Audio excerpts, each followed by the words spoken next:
Hoje o nosso tema vai ser sobre a cosmologia, porque é praticamente a própria sequência do livro, que o livro fala que é importante os seres humanos entenderem o que vem de cima para baixo, e não daqui para lá, como a gente está acostumado a fazer, porque aí você vai melhor entender a lógica da criação, por que a existência de tudo isso daqui. Essa é uma iniciativa de 4 pessoas, 4 leitores do livro de Urântia, que é o Carlos, que está sentado aí, o André, o Caio, o Gabriel e eu. E eu vou reforçar aquilo que nós falamos no primeiro encontro. O nosso objetivo é simplesmente informar o que tem o livro. Nós não temos nenhuma expectativa que as pessoas venham a ler, de criar religiões, de fazer crenças, o que quer que seja. Esse livro, ele causou um grande impacto em muitos de nós. Então hoje você tem a corrente católica, que acha que você ressuscita com o corpo, você tem a corrente espírita, que acha que você reencarna, você tem a corrente oriental, que diz que você transmigra, que você pode virar vidro, que você pode virar qualquer outra coisa. Independente das nossas crenças, existe uma verdade. Qual é essa verdade? Então o livro sugere o que acontece com a vida após a morte. Só vou saber se é verdade o dia que eu morrer. Não vai ter jeito. Muito bem, a nossa agenda hoje eu vou fazer uma pequena retrospectiva sobre o que é o livro de Urântia para os que não conhecem, que o Carlos já apresentou, depois a gente disponibiliza as palestras para os que quiserem. Falar sobre os níveis espaciais do universo, o que vem a ser o universo mestre, o grande universo, a ilha do paraíso. Esse foi o meu maior choque, né? Você fala, ilha de paraíso, existe isso? Eu pensei que fosse coisa da Bíblia, né? O universo central, os super-universos. Aqui tem uma coisa super curiosa que o livro esclarece: por que o 7 é fundamental em toda a criação? E hoje todo mundo pensa milhares de coisas a respeito do número 7, o número 1, o número 3, o número 10, ficam divagando. A realidade é tão simples, tão fácil, e a gente tem uma capacidade de divagar enorme. Qual é essa organização dos 7 superuniversos? Tem algumas curiosidades sobre a criação que é super bacana a gente entender o que acontece tanto no universo como um todo, como no próprio universo, no super-universo do nosso universo. E o que está acontecendo no espaço exterior? Para vocês terem uma ideia, os cientistas, com esses telescópios de grande profundidade, eles já descobriram o espaço exterior. E eles afirmaram faz um tempo atrás que esse espaço, o universo está em expansão, porque ele vê que é um caos. Mas não é assim, é um caos por alguma razão. É que eles conseguem ver através do telescópio aquela parte do universo que está se expandindo. Mas e ele acha que o universo vai se expandir indefinidamente. Ele não entende aonde começa esse universo e por que a gente tem esses círculos externos de desenvolvimento. Quando uma vida é implantada num planeta, quando chega a vida num planeta, esta vida, ela começa a evoluir segundo as ferramentas que ela tem disponível naquele planeta. Então os nossos antepassados temiam os trovões, eles tremiam a chuva, eles queriam negociar com os deuses a colheita, porque se chovesse demais eles passariam fome. E aí você começa a criar uma série de mitos e de crenças a respeito da natureza, porque você não tem conhecimento. E foi assim quando o início da nossa civilização humana, a humana é o ser humano consciente. A civilização do planeta em si tem 300, 400 milhões, quando começou a primeira parte de vida. Mas quando você olha a civilização humana, eles começaram a se desenvolver, e esse desenvolvimento é muito lento. Então, de tempos em tempos, como parte do processo evolutivo do cosmos como um todo, chegam seres que fazem revelações que são compatíveis com aquele nível de consciência daquelas pessoas. Então eles tiram muitas das crenças, eles tiram muito dos mitos e falam, olha, isso daqui é assim. Isso eleva o nível de consciência daquela humanidade. E assim vai indo, paulatinamente, e esse é o processo evolutivo, passo a passo, você vai tendo as revelações e o que vai fazendo, como a gente está no universo evolucionário, que as pessoas e o planeta evoluam como um todo. Pois bem, a nossa primeira revelação que veio, ela veio através do príncipe planetário. Existe um príncipe planetário, tem tem esses nomes bonitos, mas é um cara que vem administrar isso aqui, em outras palavras. E ele chegou a 500 mil anos atrás, caso raro, onde já tinham 6 raças na humanidade e 500 milhões de seres humanos absolutamente primitivos. E essa foi a primeira revelação passada aos seres humanos. Basicamente, quando ele veio dizer que existia um Deus. Porque até então o homem não sabia se existia um Deus. Deus para o homem era as forças, era a chuva, era o sol. Então ele veio começar a criar a consciência do ser humano a respeito de um Deus, a respeito de uma trindade, a respeito de que havia alguma força acima daquilo que ele via na natureza de uma forma geral. Por exemplo, para que serviria uma revelação agora? É só para o senhor brincar o que eu falei para vocês. Qual é o verdadeiro objetivo da morte? O que acontece após a morte? Isso precisa de uma revelação. Quem está certo? É o budismo, é o catolicismo, é o espiritismo? Quem está certo? Existe uma verdade independentemente das nossas crenças. No passado, a humanidade acreditava que o Sol girava em torno da Terra, e aquilo era uma crença, mas a verdade é, depois de muito tempo, eles descobriram a verdade. Então, esta é a eliminação de erro que uma revelação traz. Ela coordena os fatos e observações conhecidas ou prestes a serem conhecidas. Por exemplo, o livro chegou em 35. Os reveladores falaram assim: o mundo vai passar por turbulências, publique somente depois, tal. Veio a Segunda Guerra Mundial 5 anos depois. Ponto. Quer dizer, eles já sabem de alguma coisa que vai acontecer. Eles não predizem o futuro, eles não podem interferir no livre-arbítrio da humanidade. Mas tem coisas que eles falam assim: olha, o caminho é esse. O resgate de partes importantes do conhecimento perdido relativo a acontecimentos de épocas no passado distante. Hoje a nossa antropologia é uma das coisas muito confusas. Aonde surgiu o homem? Que lugar surgiu o homem? Quem é o ser humano? Como é que ele foi colocado na Terra? Existe uma enorme confusão também a respeito disso. Cada hora você acha evidências diferentes. Agora acharam homens anteriores, falam, não é possível que descobriram agora. Então o livro revela e fala o que aconteceu de verdade naquela parte. Fornecimento de informações que irão preencher lacunas importantes no conhecimento adquirido e apresentar dados cósmicos de modo a iluminar ensinamentos espirituais contidos na revelação que o acompanha. Até o presente momento foram feitas 5 revelações da humanidade, segundo o livro de Urântia. A primeira foi quando o príncipe planetário chegou a 500 mil anos. A segunda foi a vinda de Adão e Eva como elevadores biológicos há 38 mil anos atrás. A terceira, o Melquisedeque de Salém há 4 mil anos. A bem da verdade, a função dele foi preparar a vinda de Cristo para cá, porque se a humanidade perdesse a centelha, o espírito do que é Deus, Trindade, Cristo não poderia vir. Os ensinamentos de Jesus, dados há 2014 anos atrás, e o livro de Urântia, que chegou a 75 anos. O que contém o livro de Urântia? O livro de Urântia é dividido em 4 partes. A primeira parte é o universo central e os superuniversos. Então ele explica o que está fora daqui, como é constituído isso daí. A segunda parte ele fala especificamente do universo local, como o nosso universo foi formado. A terceira parte ele explica a história de Urântia, como Urântia é o nome do nosso planeta cosmicamente, como o Urântia foi formado, como a vida se estabeleceu aqui, como esta vida evoluiu desde os animais até chegar à vida inteligente dos seres humanos e qual é o caminho que a gente tem que continuar, e a vida, os ensinamentos de Jesus. E aqui eu vou ler uma parte do livro, porque são os dizeres do livro, é importante para não ter a minha interpretação pessoal. O livro fala assim: a vastidão da criação imensa do Pai Universal está fora do alcance da imaginação finita. A enormidade do universo mestre assombra até mesmo noções da minha ordem de seres. Vou explicar que ser é esse.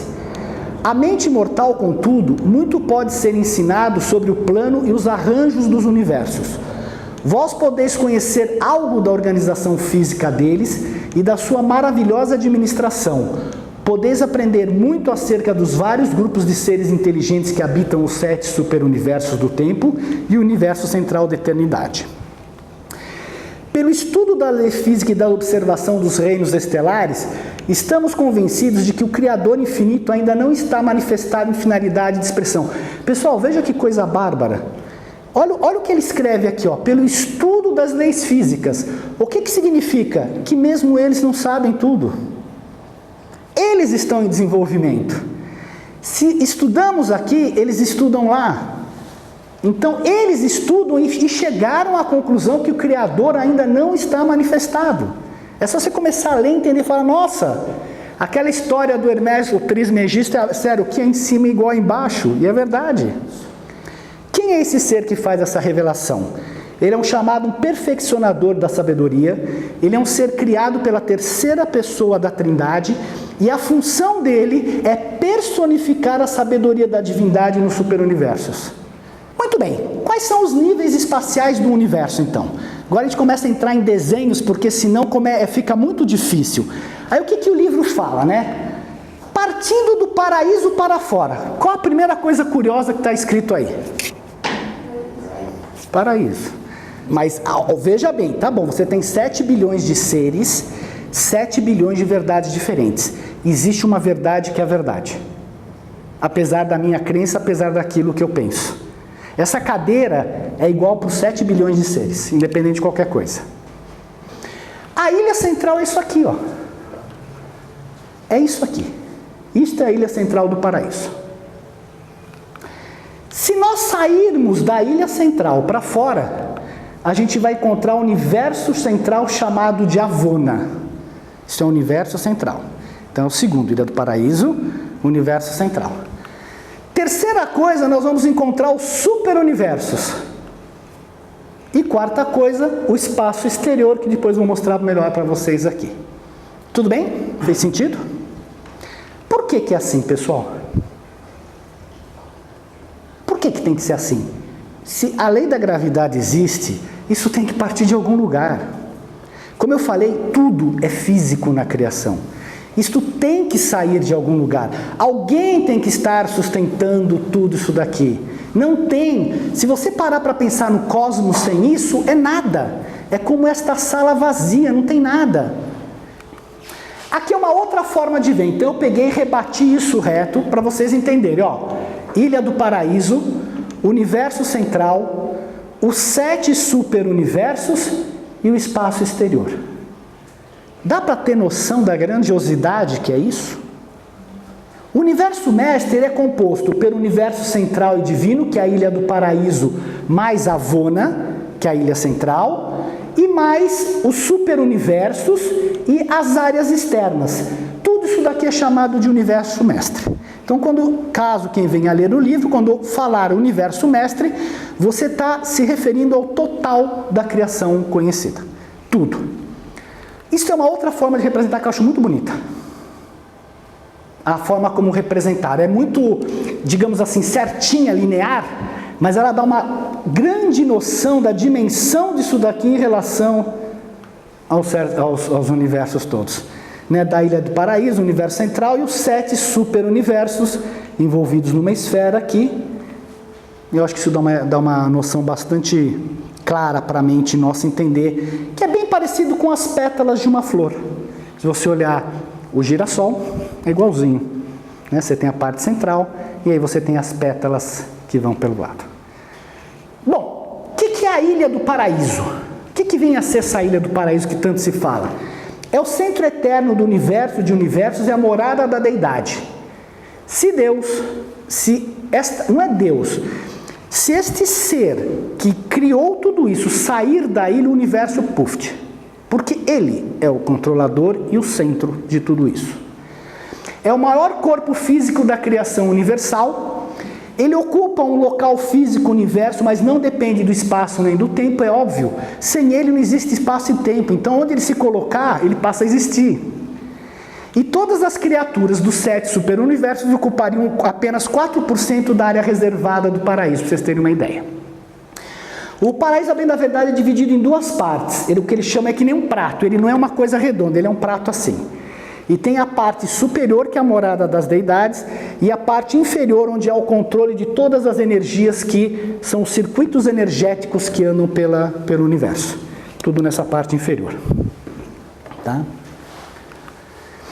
O paraíso não é uma parte da criação universal, nem uma parte real do universo eterno de Avona. É eterno, estacionário. Aqui a gente vai começar a entender as leis da física. Ele é estacionário, ele não é temporal. O paraíso não tem movimento, sendo a única coisa estacionária em todo o cosmos. A ilha tem uma localização no universo, mas nenhuma posição do espaço. Quem me explica isso? Como é que nós temos essa forma física? Isso foi criado ao acaso? Não. Isso existem seres que estão pensando e criando essas formas físicas. Também não é acaso. Para a ciência, tudo é acaso. Tá bom, é um ponto de vista que nós temos agora. Tomara que um dia se chegue a ver que talvez não seja tudo acaso. Que existe um plano universal que parte do paraíso que trabalha tudo isso. A ilha do paraíso, o que é a ilha do paraíso? Aí você fala, bom, o que vem a ser? Ela é um controlador único. Ela simplesmente é um local que controla tudo, que exerce influência sobre a reação e conduta de tudo que acontece no universo, de onde todos os circuitos do Pai, do Filho e do Espírito saem e retornam para Ele. Como é que vocês acham que o Pai Universal tem contato com todos os universos? São circuitos. São circuitos que rodam e que estão ligados a Ele, por aí Ele conhece e sabe tudo. Essa onipresença é relativa. É relativa, existe um circuito que faz com que Ele seja onipresente. Avona, o que é Avona? Que é o universo central. Essa é uma representação linda que eu acho de Avona. Você tem as 7 esferas aqui tem 245 milhões de planetas, e nessa esfera mais interna, 35 milhões de esferas de perfeição divina. Tá? Só para vocês saberem, quem decidir ir em direção ao paraíso, vai passar por cada uma dessas esferas antes de chegar à mão direita do Pai. Cada uma. E uma coisa importante que acontece de Avona é que Avona é um centro intermediário para os seres que descem para vir ajudar a criação e para os seres que sobem em direção ao paraíso. Então nós temos seres descendentes e seres ascendentes. Certo, Mário? Pois bem, por que a gente não enxerga o paraíso se ele é tão luminoso, tão iluminado? Porque ao redor dele tem esses corpos escuros de gravidade que eles não são sensíveis à luz. A luz não passa para cá, a luz não entra para lá. Porque senão dos 7 superuniversos você já conseguiria ver a luz desse paraíso que é tão gigantesco. Então é por isso que a gente não enxerga o paraíso. Então aqui você vai ter as 7 esferas secretas do Pai, os 7 mundos luminosos do Filho Eterno e as 7 esferas imensas do Espírito. Cada uma tem a sua função. As 7 esferas secretas do Pai, o Pai Universal é o segredo da realidade e da outorga do Espírito para os seres.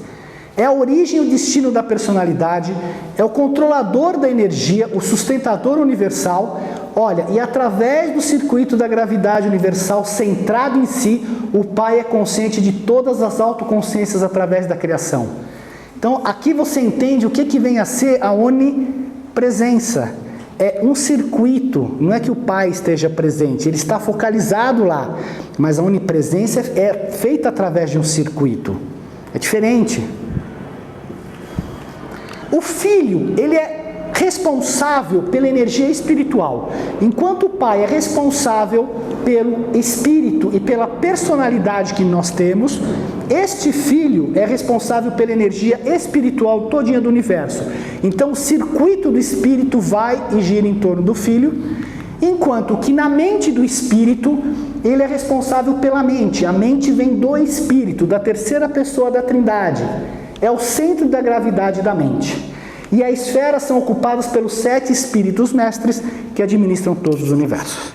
Muito bem, girando no sentido anti-horário estão os 7 superuniversos. Então nós temos estático, sentido horário, sentido anti-horário. E isso dá o equilíbrio físico. Físico para manutenção de tudo isso daqui. Os 7 superuniversos não são organizações físicas primárias. Em nenhum local as suas fronteiras dividem uma família de nebular, e também não cruzam nenhum universo local. O que significa isso? que isso daqui é a verdade, isso daqui está separado, porque eles não se cruzam, mas é simplesmente uma posição no espaço. Aqui nessa cadeira ocupa aqui, eu posso pôr 7 cadeiras aqui, cada uma ocupa uma posição, só isso. Cada superuniverso é um agrupamento de espaço geográfico de cerca de 1/7 da criação, e cada um deles é mais ou menos igual aos outros. Nébadon é o nome do nosso universo, é uma das mais recentes criações dentro do superuniverso chamado Orvonton. Quem é isso aqui? É a Trindade do Paraíso. É aqui a origem da Trindade. Este é o Pai, o verdadeiro, o que se autolimitou. Este é o Filho, que é o próprio Pai, já na sua outra limitação, e este é o Espírito, que é uma associação do Pai com o Filho. Pessoal, como é que ele poderia criar outro ser se não for a partir dele mesmo? Não tem. Se ele criasse outro filho aqui, era a mesma coisa. Então precisa juntar esta associação para criar uma terceira coisa. Tudo bem em relação à Trindade? Ok? Quando você faz a interassociação entre essas deidades do paraíso, o que vai acontecer? Já não é o Pai, é Pai. Eu me associo com o Filho e crio o Espírito. E ao associar o Pai com o Filho, eu crio a quarta deidade chamada Pai e Filho.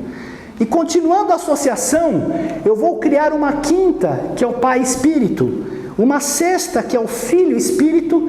E a sétima, que é a junção do Pai, Filho e Espírito. É por isso o número 7. Só. Porque se tivesse possibilidade de 8 associações, 9 associações, 10 associações, 10 seria um número mágico. E a gente inventa um monte de fantasia por causa do número 7. É simplesmente porque o Pai, a partir dele, começa a se transformar, a se associar e vai criando, e a possibilidade da associação de um triângulo são 7. Essa derivação da Trindade, dos espíritos mestres, supervisionam os 7 segmentos do grande universo, eles que criam e fazem acontecer, representam o espírito infinito nos universos evolucionários. Enquanto o espírito infinito é a fonte da mente, eles distribuem essa mente para todos os superuniversos. Aqui eu tenho a fonte, aqui eu tenho a distribuição e aqui eu tenho a manifestação. Para vocês terem uma ideia, nas várias religiões, no Egito chamava-se os 7 deuses misteriosos. Os hindus, os 7 Prajapatis, senhores da criação. Os judeus chamam dos 10 Sephiroths, não são 7, mas os 10. A teosofia, os 7 logóis planetários. No zoroastrismo, 7 deuses supremos. Na Bíblia, que ele cita em alguns capítulos, os 7 espíritos de Deus. Então é aqui a origem do número 7. Como é que é a organização administrativa do 7º superuniverso? Vocês já imaginaram o tamanho disso daqui? O que aconteceria se nós tivéssemos essa casa todinha sem paredes e as pessoas tivessem que circular por elas? Você põe paredes para o quê? Você põe paredes para justamente dividir os setores, mas a casa é única. Exatamente acontece. O universo tem uma administração, tem uma divisão administrativa, os 7 superuniversos. E essa divisão administrativa é o seguinte: eu começo aqui pela ilha central, o paraíso. Quando eu chego no superuniverso, não dá para ver aqui, ele é dividido em setores maiores. Nós vamos ver, tem 10 setores, depois eu vou explicar para vocês. Setores maiores. Cada setor maior, olha aqui, ó, tem um chamado setor menor. Cada setor menor tem constelações. Cada constelação tem um universo local. Cada universo local tem um sistema, e os sistemas, a unidade básica, são os planetas habitados. Então você vê que daqui é como se eu criasse quadradinhos e falasse, legal, eu vou criar aqui partes e vou administrar por setor maior, setor menor, constelação, universo local, sistemas, até chegar em planetas habitados. Então daqui eu vou fazer esse tipo de representação, para ficar mais fácil para a gente entender. Daqui eu estou representando dessa forma. E aí o que acontece? Superuniverso. cada superuniverso tem as características do espírito mestre que o administra. Portanto, o superuniverso número 1 é dirigido pelo Pai, o número 2 pelo Filho, o número 3 pelo Espírito e assim sucessivamente. Ele imprime aquela característica no superuniverso. Muito bem, cada setor maior desse é dividido em 100 setores menores. Por isso que você tem essas bolinhas aqui, tá vendo? Ó? Então eu tenho 10 aqui, aqui dentro dessas bolinhas eu tenho 100 setores menores. Ok? Cada setor menor eu tenho 100 universos. Vocês podem ver que o universo todo é decimal. Tudo é de 10 em 10, é uma coisa curiosa isso. Dentro aqui do setor menor, eu vou ter o que? 100 universos locais. 100 universos. O universo local é uma obra pessoal de um Filho Criador do paraíso. Então a função da segunda pessoa da Trindade é criar filhos, e esses filhos vão sair pelo espaço criando universos locais. A ordem dos Micaéis, eles são chamados ordem de Micaéis. E aqui tem uma confusão com a Igreja Católica que chama de Anjo Miguel, que é uma referência ao Micael, que é o criador do nosso universo local. E ele administra 10 milhões de planetas habitados. Então, cada filho da segunda pessoa da Trindade administra 10 milhões de planetas habitados.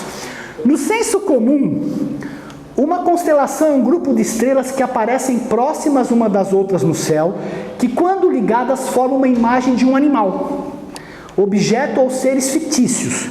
Em gramática é o coletivo de estrelas, qualquer conjunto de estrelas pode ser chamado de constelação. Só que em 1930, um astrônomo chamado Eugène Joseph Delport, ele falou assim: mas para a astronomia, a constelação é uma região no céu, conforme proposto e adotada pela União Astronômica Internacional. Então, esta região aqui eu posso chamar de constelação. Ponto. Se ela vai ter uma forma, não vai ter, mas eu chamo de constelação. Nesse conceito astronômico, pertence a uma constelação não somente estrelas, mas qualquer objeto celeste que, visto a partir da Terra, esteja contido nesta região, mesmo sem qualquer ligação astrofísica com esta parte. Na verdade, normalmente estão bastante distantes uns dos outros, tudo que está em uma constelação mantém apenas um vínculo e ligação aparente. Por exemplo, olha, esta galáxia, a NGC 4414, ela está na constelação de Coma Berenices. É uma galáxia, mas ela está numa constelação, tem 55 mil anos-luz de diâmetro e está a aproximadamente 60 milhões de anos-luz da Terra. Então, dentro de uma constelação, eu tenho uma galáxia. Cada constelação, então, tem 100 mil planetas habitáveis, esferas arquitetônicas como sede central, governado por um Altíssimo e possui um Fiel dos Dias como observador da Trindade, isso não importa. E cada sistema, agora nós chegamos na unidade básica da administração, tem 1000 mundos habitados. Então, o nosso sistema tem 1000 mundos habitados onde a gente vive. Tá? Muito bem, um sistema é formado por milhares de estrelas, mas somente algumas delas têm ao seu redor planetas com potencial de vida humana. Em 1935, quando o livro foi entregue, Satânia, que é o nome do nosso sistema, e aí que vocês vão entender por causa dos seres rebelados, que ficou chamado de Satã, porque o nosso tema chamava Satânia, então ficou Satã, já comportava 619 mundos habitados e mais 200 em evolução. Então nós somos um sistema ainda jovem, temos 619 mundos habitados.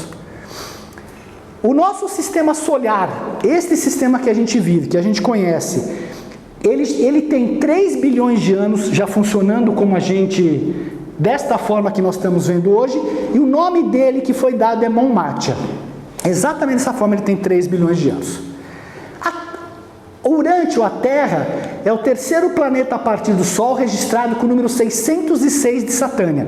Então, se tem 619, nós somos o 606. Urântia atingiu seu tamanho atual há 1 bilhão de anos atrás e a vida humana pensante, não a vida animal, surgiu há 1 milhão de anos. Aqui. Esse é o nosso número no paraíso. Quando um apóstolo viu este número, de alguma forma, ele associou 666 com o número da besta. Por quê? Porque esse número para aquela época era tão grande que eles não conseguiam entender, como nós não conseguimos entender agora o que representa 150 milhões de anos-luz. Então essa história do 666, que é o número da besta, do Apocalipse, é crença. Foi nascido de qual foi o apóstolo que viu isso? Eu não me lembro o nome dele. O João.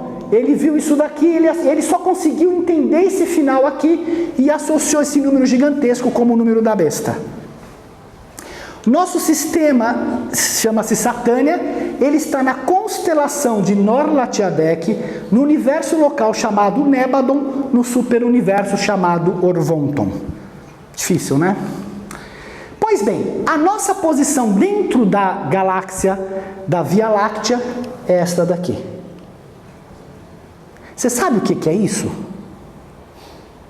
Sabe o que é isso? Sei. Subnitrato de pó de nada. E tem gente que se acha importante. E aí, onde é que nós estamos localizados aqui dentro? Vamos entender onde está Urântia? Lembra? Se eu pus aqui nós temos o espaço exterior, temos aqui o grande universo, a gente tem os mundos habitados, aqui nós temos os corpos escuros de gravidade que protegem o paraíso, aqui nós temos Avona, a ilha do paraíso, e agora nós estamos localizados no 7º superuniverso chamado Orvonton. No setor maior, nós estamos aqui em cima, chamado Splandon. No setor menor, chamado Ensa. No universo local, chamado de Nébadon. No sistema de Satânia, e nós estamos aqui. Agora, olha isso daqui e veja onde a gente está. Bom, curiosidade, para terminar, falar só sobre curiosidade sobre a criação em Urântia. Aqui, se nós olharmos, como é que todos esses universos, superuniversos, setor maior, setor menor, estão em relação ao paraíso? O que significa essa divisão? Essa divisão é muito curiosa, porque se você descer nos níveis, que são 7, se você olhar, nós temos aqui embaixo o nível físico, que é o domínio físico, que é o mundo dos planetas, onde está o nosso planeta Urântia. Está aqui, ó. Esse daqui é o domínio físico. Acima do domínio físico, nós temos 3 níveis chamados domínio moroncial. O que é moroncial? Ninguém pula do físico para o espiritual. Não existe, nem na matéria, nem na terra. Você pega elementos químicos, você não pode causar, você tem que ter fases. Então, este domínio moroncial, ele é uma mescla do espírito com o físico. Ele é uma mescla. Para que serve isso daqui? Isso daqui serve principalmente por hora, principalmente como um planeta educacional, quando você começar a sua ascensão no universo, e principalmente para se corrigir toda a nossa parte emocional, mental que adquirimos aqui na Terra. E aqui até você chegar no nosso universo local, você tem que sair de Urântia, passar pelo sistema, passar pela constelação e chegar no universo local. Do universo local você pula para o nível espiritual.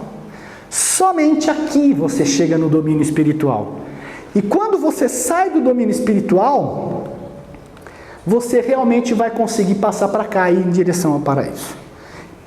Então tem todo um trabalho que nós temos que engendrar conosco mesmo de subida. E essa subida significa o seguinte: no 7º nível temos os planetas físicos, aqui tem o chamado 7 mundos das mansões, que segundo o livro é onde você vai tão logo você morra, e um dos profetas também, dos apóstolos, ele viu um desses mundos e chamou de 7º céu. Não tem nada a ver com o 7º céu, ele simplesmente viu um desses mundos aqui, achou que era o paraíso, mas ele estava olhando aqui embaixo no mundo moroncial. E aí você vai ter o quê? Os seres que descem daqui para vir ajudar até o nível físico, a nós evoluirmos, e o caminho de ascensão nosso, saindo de um ser de origem animal até chegar à mão direita do Pai.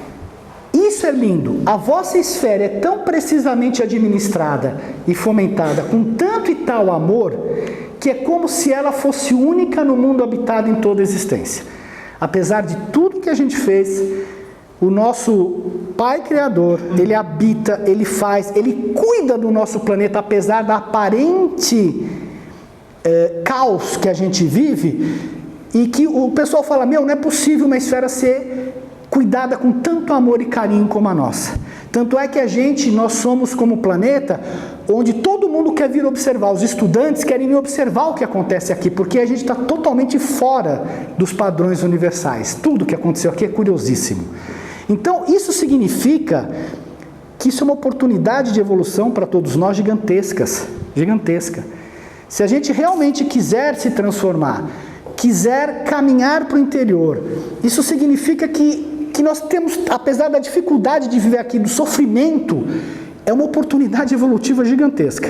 E o espaço exterior, esse espaço exterior, o que ele é esse espaço exterior aqui? Esse espaço exterior, bem afastado no espaço, a uma distância enorme dos 7 universos, estão acumuladas órbitas de vastas e inacreditavelmente estupendas forças e de energia, que os nossos astrônomos já reconheceram. Falam, é impressionante. Entre os circuitos de energia dos 7 universos, esse gigantesco cinturão exterior de atividade é uma zona espacial de relativa quietude, que é isso aqui. E para finalizar, o que nós vimos? Nós vimos que nós temos um universo mestre, com o paraíso, Avona, com os superuniversos. Esses superuniversos têm setores maiores, setores menores, tem um universo local, tem uma constelação, tem um sistema, tem planetas evolucionários, e esses planetas evolucionários habitam ser de origem animal. E este ser de origem animal, ele tem que sair daqui e chegar no paraíso para cumprir o mandato do Pai, sede perfeito como eu sou perfeito. É isso o objetivo, pelo menos que nos foi informado, da gente estar aqui nesse processo evolucionário. E foi tudo que eu mostrei para vocês. Toda a movimentação do espaço é exatamente criar seres de origem animal para que eles caminhem e cheguem à perfeição do Pai no paraíso. Porque o Pai, ele é perfeito de forma infinita. Nós vamos ser perfeitos de forma finita.